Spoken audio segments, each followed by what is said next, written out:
এদেশে সবাই এখন প্রধানমন্ত্রী হবার চায়, কথা খায় না খায়, আছে না নাই? সবাই চিন্তা করে প্রধানমন্ত্রী হব, কেউ আর সাথ দিবে চাচ্ছে না। রাগ করতেছেন? কি রাগ করছেন? করেন, আমার সমস্যা নেই। মানে এই দেশের একটা এমন ভাবসা, যে একটা দল গঠন করে ও ভাবে মনে হয় এই দলের থেকে আমি একদিন প্রধানমন্ত্রী হব, আছে না না? খালি দলাদলি আর গুতাগুতি নিয়ে ব্যস্ত। ফেসবুক শরীফে ভোট আসার আগে যুদ্ধ শুরু হয়ে গেছে, কথা কয় না কে? লাভ কেউ কাটুম টাটুম মানাইয়া কে কি লিখতেছে তার ঠিক নাই। আরে ভাই, আমরাই তো ভাই ভাই, গুতাগুতি করে লাভ আছে? যারা বলেন টুপি পরে দাড়ি পরে হাফেজ আলেম নামের আগে মোহাম্মদ লিখে আপনারা কেন একজন আর একজনের বিরুদ্ধে বিষোদ্গার করেন, সমালোচনা করেন? সরমনায় হুজুর একাই 300 আসনে এমপি দেবে, কথা কয় না কেন? ওনারা যদি একাই 300 আসনে এমপি দিয়ে যেতে, তো সমস্যা কোথায়? হয়ে যাক, ওনারা এই দেশে ইসলাম কায়েম করুক, কথা কন ঠিক না? জোট ভেঙে গেছে, 12 দলীয় জোট, সবাই স্বপ্ন দেখেছিল এবং আমরা শুনেছিলাম ইসলামের বাক্স হবে একটা, কথা বলেন ঠিক না? বুক ভরা আসনে জাতির মানুষ চেয়েছিল যে অন্তত এইবার হুজুরেরা ঐক্যবদ্ধ হয়েছে, আর কে ঠেকায়, এরকম একটা ভাব মানুষের ভিতরে ছিল, কথা কন ঠিক কিনা? একটা গণজোয়ার বয়ে যাচ্ছিল। এমন মুহূর্তে আপনারা দেখলেন কার দোষে জোট ভেঙে গেল, কে ভাঙলো, কারা ভাঙলো, আমরা তো ভিতরের খবর জানি না, কিন্তু আমরা দুঃখ পেয়েছি, আমরা ব্যথিত হয়েছি, কষ্ট পেয়েছি, আবার আর একটা জায়গায় সান্ত্বনাও পেয়েছি, কথা কয় না কেন? এই যে আসন ভাগাভাগি, আসন সমঝোতায় ওনারা রাজি ছিল না, এজন্য ওনারা ওনাদের মতো, আবার ওনারা কিছু অভিযোগও করেছেন, কেউ শরিয়ার আইন চালু করতে চায়, কেউ শরিয়ার আইন চালু করতে চায় না, নানান আলোচনা চলাচনা সমালোচনা সারা দেশে চলতেছে। তো এক দলের লোক আর এক দলের আমিরকে কার্টুন বানায়া ব্যঙ্গ কইরা গালিগালাজ করতেছে। কেউ বলতেছে এই দলের লোক মুনাফিক, কেউ দলে কয় ওই দলের লোক মুনাফিক। ভাই, আল্লাহর হস্তে এই ফেসবুক যুদ্ধটা থেমে দেন, এই যুদ্ধ আর দেখবার মন চায় না। এদেশের মানুষ কিছু না হইলেই ফেসবুকে দিয়ে যুদ্ধ শুরু করে দেয়, মারামারি শুরু করে দেয়। আরে ভাই, বেলা শেষে আমরা সবাই ভাই ভাই মিলেমিশে এক দেশে থাকতে চাই, ইসলাম দিয়া এই দেশটা পরিচালনা করতে চাই, সবারই তো চাওয়া এই জমিনে ইসলাম কায়েম হোক, কথা বলেন ঠিক না? এই জন্য জামাত না চরমনায় কে কি, এগুলো দয়া করে গুতাগুতি বন্ধ করে দেন, যে যার জায়গা থেকে কাজ করেন, কথা বলেন ঠিক না? জনগণ ঠিক করবে আগামীতে তাদের অভিভাবক কারা হবে, জনগণের হাতে ছেড়ে দেন। 12 ফেব্রুয়ারি পর্যন্ত চুপচাপ থাকেন, ফেসবুকে আর যুদ্ধ কইরেন না। বাপ রে বাপ, একজন আলেম হয়ে আপনারা এগুলো উল্টা পাল্টা ফেসবুকে লেখালেখি কেন করতেছেন? চুপ করে থাকেন, ওপর থেকে যেটা ফয়সালা হয় এর ভিতরে কল্যাণ আছে, কথা বলেন ঠিক না? রাগ করতেছেন মনে হয় আপনারা? সারা দেশে খালি সমালোচনা বাজান, একটু 19-20 হয়ে গেলে সমালোচনা, সুযোগ পাইলে একে অপরকে গালি দিয়া ফেসবুকে গেলে গালি যুদ্ধ শুরু হয়ে গেছে। আল্লাহর হস্তে থেমে যাবেন ভাই, যে যার মতো কাজ করুক। যারা 11 দলীয় জোট তারা মিলে কাজ করতেছে, এনসিপি, খেলাফত, বাংলাদেশ জামাত ইসলাম, তারা তাদের মতো কাজ করুক। আবার চরমনায় হুজুর সিদ্ধান্ত নিয়েছেন 300 আসনে তারা এমপি পদপ্রার্থী হয়ে লড়াই করবে। দেখা যাক তো লড়াই করে তারা কতদূর এগিয়ে যেতে পারে। জাতির মানুষ তাদেরকেও দেখবে, আপনাদেরকেও দেখবে। বিদায় ফেসবুকে মারামারি যুদ্ধ করবেন না। যার তকদিরে ক্ষমতার চেয়ার আসে, ওয়াত ইজ্জু মান তাশা ওয়াত যিল্লু মান তাশা, সম্মান দেওয়ার মালিক আল্লাহ, লাঞ্ছিত করার মালিক আল্লাহ। ফয়সালা আল্লাহর উপরে ছেড়ে দেন, আসমান থেকে ঠিক হবে আগামী 12 ফেব্রুয়ারিতে কারা হচ্ছে এই দেশের প্রধানমন্ত্রী।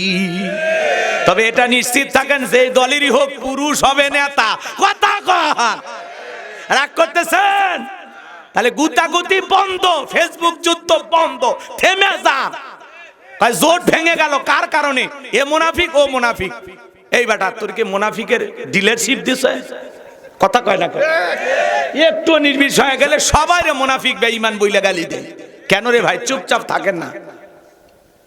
রাজনীতি যারা করে ওরা বোঝে, পলিটিক্সের আপনি বুঝেন কি? খামাখা মাথা ঘামান। আপনি ফেসবুক নিয়ে পড়ে আসেন, একটু নির্বিষ হয়ে গেলে বেঈমান, মুনাফিক, নাস্তিক, ইসলামের দুশ্মন।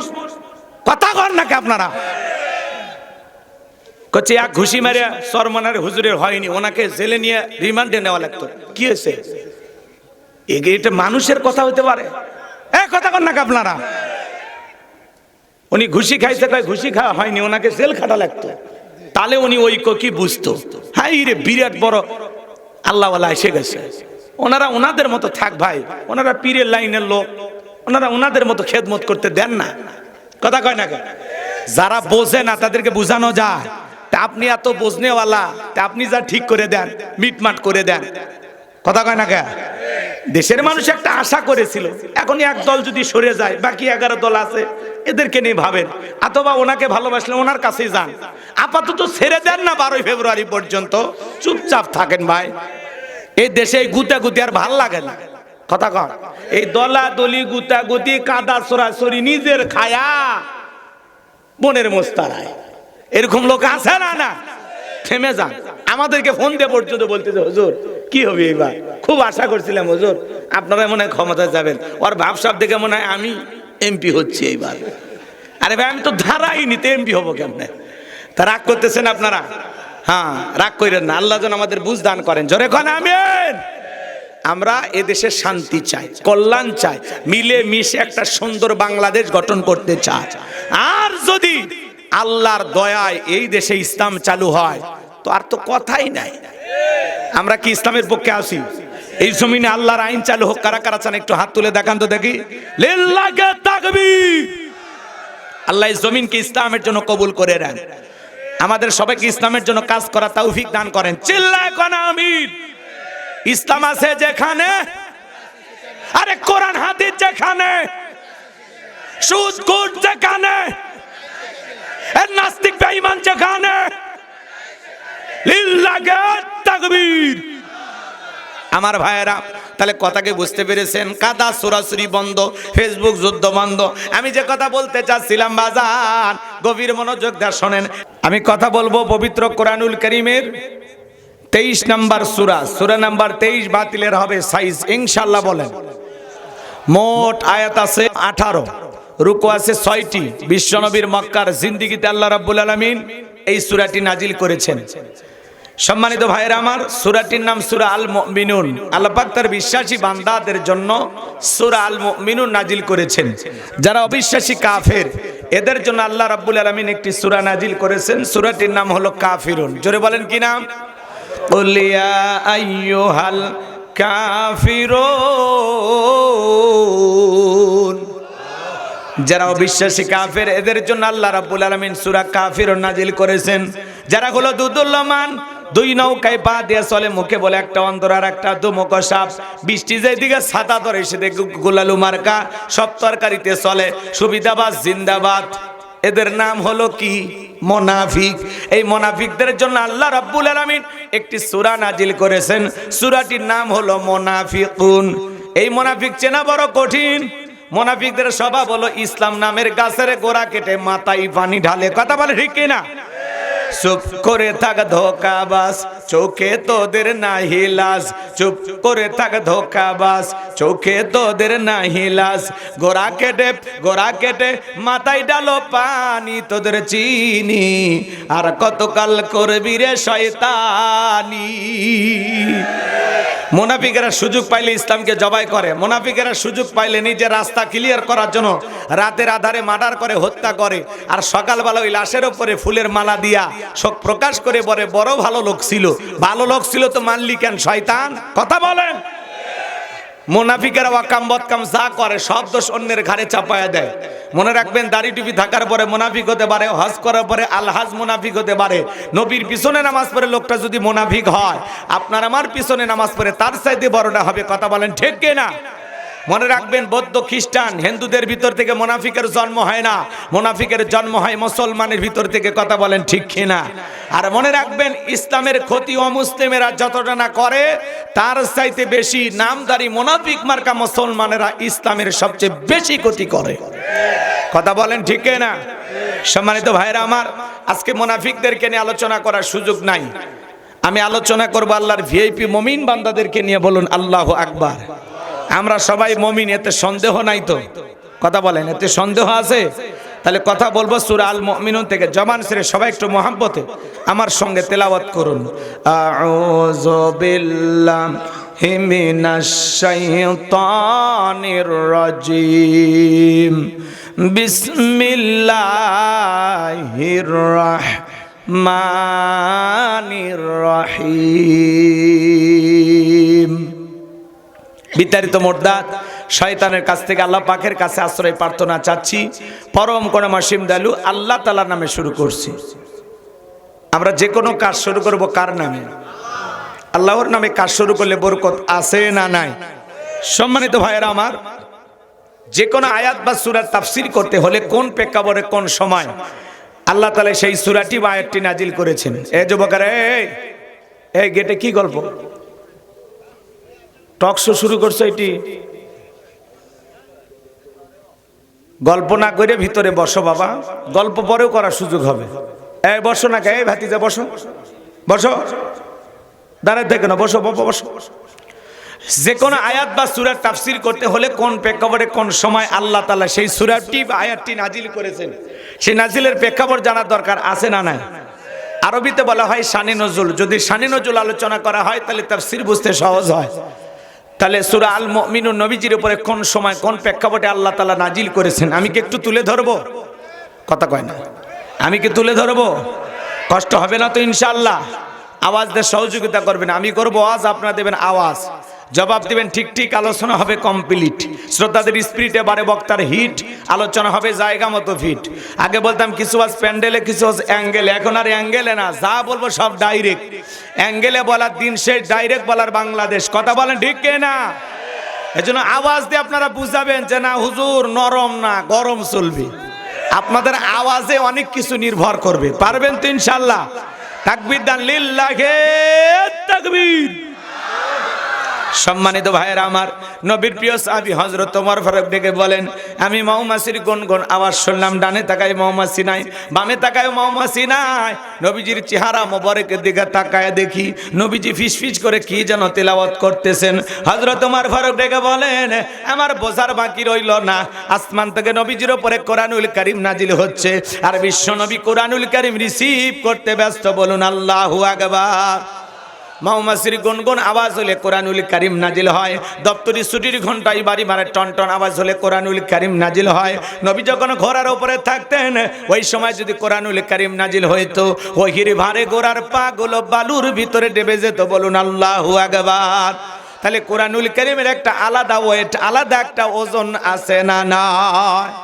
নবী যখন উটের উপরে থাকতেন ওই সময় যদি কোরআনুল কারীম নাজিল হইতো, ওই গিরিভারে উটের মাথা জমিনের সঙ্গে লেগে যেত। এক সাহাবী রানের উপরে মাথা রেখে নবীজি আরাম ফরমাচ্ছেন।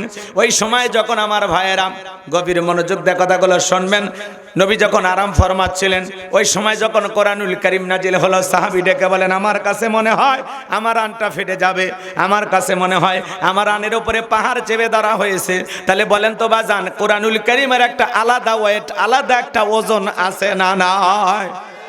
জীবনের প্রথম ওহী রিসিভ করতে গিয়ে নবীজির শরীর মোবারকে জ্বর পর্যন্ত এসেছিল। দীর্ঘ 23টি বছরে আল্লাহ রাব্বুল আলামিন নবীজির উপরে কোরআনুল কারীম নাজিল করেছেন। এই কোরআনের সম্মান মর্যাদা কত আমরা অনেক মুসলমান আজ বুঝতে পারলাম না। কথা বলে ঠিক কি না? 50-60 বছর বয়স হয়ে গেছে, আল্লাহর কোরআনটা খুলেও দেখে নাই, এরকম কপাল পোড়াও আছে না না? আল্লাহ যে কোরআনুল কারীম নামক একটা চিঠি আপনারা আমার কাছে পাঠিয়েছেন, এই চিঠিটা তার গোলাম হিসাবে আমাদের পড়ার দরকার আছে না না? আমাদের মনিব কি পাঠিয়েছেন আমাদের জন্য একটু জানার দরকার আছে না না? কোরআনের সাথে সম্পর্ক না থাকার কারণে আজ তামাম পৃথিবীতে মুসলমানেরা মার খায়। কথা বলেন ঠিক কি না?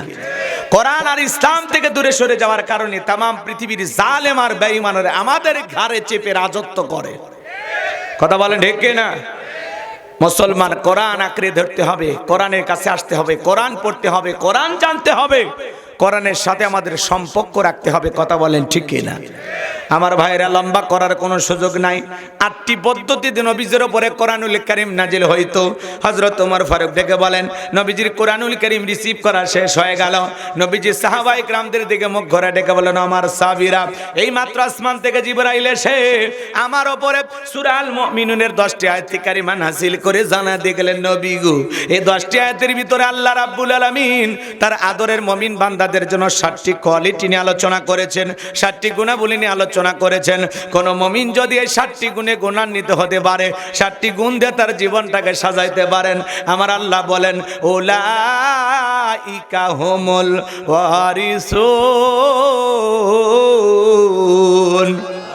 আল্লাযীনা ইয়ারিসুনাল ফিরদাউস হুম ফিহা খালিদুন। আমার আল্লাহ রাব্বুল আলামিন বলেন তারাই হবেন উত্তরাধিকারী জান্নাতুল ফেরদাউসের, সেখানে তারা চিরকাল বসবাস করবেন। আমার আল্লাহ কোনোদিন তাদেরকে জান্নাত থেকে বের করে দেবেন না। চিৎকারে মেরে বলুন সুবহানাল্লাহ। বাবা মারা গেলে ওয়ারিশ সূত্রে সন্তান যেরকম বাবার সম্পত্তির ভাগ পায়, কোন মুমিন যদি এই 7টি গুণাবলী অর্জন করে মারা যেতে পারে, 7টি গুণ দিয়ে তার জীবনটাকে সাজাইতে পারেন, তার নামে জান্নাতুল ফেরদাউসের জায়গা বরাদ্দ থাকবে, সে হবে জান্নাতুল ফেরদাউসের ওয়ারিশ। ও ঢাকার মুসলমানেরা, বগুড়ার মুসলমানেরা, ঢাকা গুলশানে যদি আপনার একটা বাড়ি থাকে, ঢাকা উত্তরে যদি একটা বাড়ি থাকে, আপনার একটা ভাবি আলাদা, হুজুর গুলশানে বাড়ি আছে, কথা কয় না। উত্তরায় বাড়ি আছে হুজুর, কথা কয় না। ঢাকা গুলশান বা উত্তরায় বাড়ি না। আজকে গোলাম রব্বানির কথা শুনে যদি আমল করতে পারেন, জান্নাতুল ফেরদাউসের ভিতরে আপনার নামে জায়গা বরাদ্দ হবে। তাহলে ঢাকায় বাড়ি দরকার নাকি জান্নাতে বাড়ি দরকার? কারা কারা জান্নাতে যেতে চান 2 হাত তুলে আমার আল্লাহকে দেখান। আল্লাহ আমাদের সবাইকে জান্নাতি মানুষ হিসেবে কবুল করুন। চিল্লা বলুন আমিন। আর একটু জোরে বলুন আমিন। এবার জান্নাতে যেতে হলে 7টা গুণাবলী, 7টা আঙ্গুল দেখান। জোরে বলেন কয়টি গুণাবলী? 7টি। জোরে বলুন কয়টি? আরো জোরে। এ জোর হলো না, এ উঠেই যাবে। হ্যাঁ, একটু মিছিল করে অভ্যাস করেন। 16 বছর মিছিল করতে পারেননি, সামনে 16 বছরের কাজা আদায় করা লাগবে। কথা কন ঠিক না? সম্মানিত ভাইয়েরা আমার, এদিকে খেয়াল করেন। 7টি গুণাবলী যদি অর্জন করতে পারেন, এই 7টি গুণাবলী যারা অর্জন করতে পারবে তাদের নামে জান্নাতুল ফেরদাউসে জায়গা বরাদ্দ হবে। সুবহানাল্লাহ বলেন। আবার অনেকে বলে হুজুর অনেক মাহফিলে যায়, এত আর শুনি, কই আমাদের জন্য তো কিছু হয় না। আজকের আলোচনা শোনার পরে জীবনে যদি আর কোনো মাহফিলেও না যান, আজকের আলোচনা শুনে এইটুকু যদি আপনি আমল করতে পারেন, এটুকু আলোচনা, এটুকু আমল আপনাকে জান্নাতুল ফেরদাউসের ওয়ারিশ বানায় দেবেন। বলেন সুবহানাল্লাহ। কথা আমার না, কথা আমার মালিকের। আমি শুধু বাঁশিতে একটু সুর তুলবো। বাঁশিওয়ালা কে? আল্লাহ। আল্লাহ যে কথাগুলো বলেছেন আমি শুধু আপনাদেরকে সেটা শোনাবো। লিখেছেন তাফসিরুল কোরআন মাহফিল, আলোচনা তাফসির ভিত্তিক হওয়া দরকার আছে না? না, একটু অপেক্ষা করেন। তাই বলে যে যুবকদের জন্য কিছু বলবো না এমনটা না। করেন হাদিসের আলোকে যুবকদের জন্য আলোচনা হবে, কারণ যুবকেরা আয়োজন করছে। কথা কয় না কেন? যুবকদের জন্য একটু আলোচনা হওয়া দরকার আছে না? না, এজন্য যুবক দেশের অবস্থা করুন, বক্তার দরকার তরুণ। মুরব্বী হলে সুবহানাল্লাহর বাইরে যাবে না, যুবক হলে তাও 2-1টা রিস্ক নেবে। কথা কন ঠিক কিনা?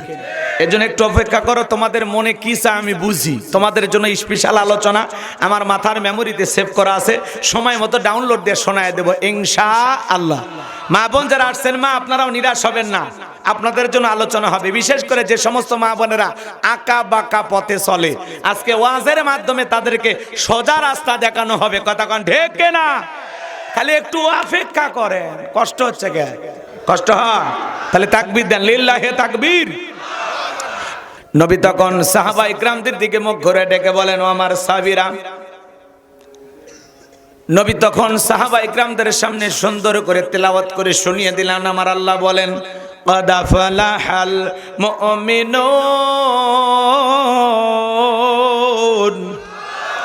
আমার আল্লাহ বলেন অবশ্যই মুমিনেরা সফল, অলরেডি মুমিনেরা সফল। সফল হয়েছে তারা ঈমান এনেছে যারা। আল্লাহু আকবার বলেন। قد فلح المؤمنون, অবশ্যই মুমিনেরা সফল, অলরেডি মুমিনেরা সফল। সফল হয়েছে তারা, ঈমান এনেছে যারা। আমরা মনে করি ক্ষমতা থাকলে সফল, টাকা থাকলে সফল, যশ খ্যাতি থাকলে সফল, নায়ক সুপারস্টার গায়ক এরা বুঝি সফল। আল্লাহর কাছে এগুলো সফলতার মাপকাঠি না।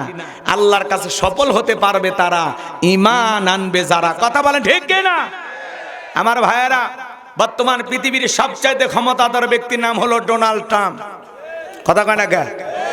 আজকে একটা নিউজে দেখলাম ডোনাল্ড ট্রাম্পকে নাকি মৃত্যুর হুমকি দেওয়া হয়েছে। কথা কয় না? ডোনাল্ড ট্রাম্পকে মৃত্যুর হুমকি দেওয়া হয়েছে। ও এখন আতঙ্কিত যে কখন জানি কি হয়, ও নিজেও জানে না। এরা হলো পৃথিবীর বর্তমানে মুসলমান নিধনের সবচাইতে বড় শত্রু। কথা বলে না কেন? এরা কিন্তু মুসলমানের বন্ধু না, এরা মুসলমানের কি শত্রু। তো ডোনাল্ড ট্রাম্পকে মৃত্যুর হুমকি দেখ আর যা দেখ দেখ ওরটা ও বুঝে নেবে। আমি যে কথা বুঝাইতে চাচ্ছিলাম, আপনাদের এলাকা একটা বাজার আছে, কি বাজার? সাতগ্রাম বাজার। এই বাজারে আল্লাহর একজন বান্দা তরি তরকারি বিক্রি করে, সবজি বিক্রি করে। আজান দেওয়ার পরে আল্লাহর এই গোলাম যদি মসজিদে মাথা নত করে আল্লাহকে সিজদা দেয়, পৃথিবীর বড় নেতা ডোনাল্ড ট্রাম্পের চাইতে ওই সবজি বিক্রেতা ইমানদারের দাম কম না বেশি? তার মানে কি বুঝলেন? ইমান আছে যার, মঞ্চে কথা বললেন না তাহলে আমার কষ্ট হবে। সম্মানিত ভাইয়েরা আমার, আমি যে কথা বলতে চাচ্ছিলাম বাজান হৃদয়ের কান পেতে কথাগুলো শুনে যান। ডোনাল্ড ট্রাম্প যত বড় ক্ষমতাধর হোক, ওর 4 পয়সা মূল্য আল্লাহর কাছে নাই, কারণ ওর ভিতরে কি নাই? ঈমান নাই। কথা কন। একজন রিক্সা চালক, ভ্যান চালক হোক, মিসকিন হোক, ফকির হোক, তাতে কোনো সমস্যা নাই, তার ভিতরে ঈমান আছে, আল্লাহর কাছে দাম আছে। আর এই বেঈমানেরা ক্ষমতার দিক দিয়ে দুনিয়াতে সফল হতে পারে, মরার পরে সবগুলো বেঈমানকে পিটাইয়া জাহান্নামে দেবেন তিনি কে? এই জন্য ভাইরা আমার, আল্লাহর কাছে সফল হতে পারবে তারা, ঈমান আনবে যারা। সেই কথা আল্লাহ বলেন, কদ আফলাহাল মুমিনুন, অবশ্যই মুমিনেরা সফল, অলরেডি মুমিনেরা সফল। সফল হয়েছে তারা, ঈমান এনেছে যারা। আপনার চেহারা কালো হোক, ফর্সা হোক, লম্বা হন, খাটো হন, ধনী হন, গরিব হন, তাতে কোনো সমস্যা নাই। আপনার ভিতরে ঈমান আছে, আল্লাহর কাছে আপনার দাম আছে। এই জীবনে যদি আল্লাহর কাছে দামি হতে পারি, আর কিছু চাওয়ার আছে? জোরে বলেন, চাওয়ার আছে? তাহলে আমি বলবো সফল হয়েছে কারা? আপনারা বলবেন ঈমান এনেছে যারা। বলতে পারবেন না? তাহলে বলেন সফল হয়েছে কারা? আরেকবার, সফল হয়েছে কারা?